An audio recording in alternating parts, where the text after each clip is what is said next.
Martyr Eudokia of Heliopolis, 2nd century. Eudokia was from Heliopolis of Phoenicia, now Baalbek in Lebanon. A surpassingly beautiful pagan, she led a licentious life and became wealthy from the gifts of her many lovers.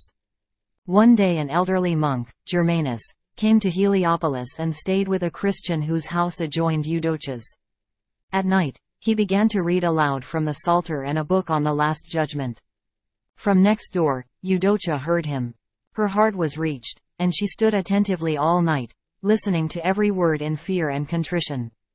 The next day she begged Germanus to visit her, and he explained the saving Christian faith to her. Finally, Eudokia asked the local bishop to baptize her. She freed her servants, gave all her wealth to the poor, and entered a monastery. Her former lovers, enraged at her conversion, her refusal to return to her old ways, and the withering away of her beauty through the severe mortifications she practiced, betrayed her as a Christian to Vincent the governor, and she was beheaded, great horologian. According to some, this was under Trajan, 98–117, according to others, under Hadrian, 117–138.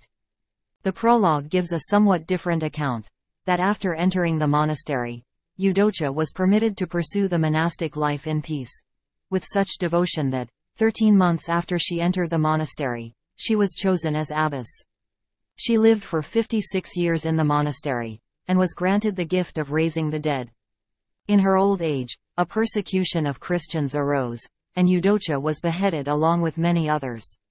Here is a wonderful example of how a vessel of uncleanness can be purified, sanctified and filled with a precious, heavenly fragrance by the grace of the Holy Spirit. Prologue.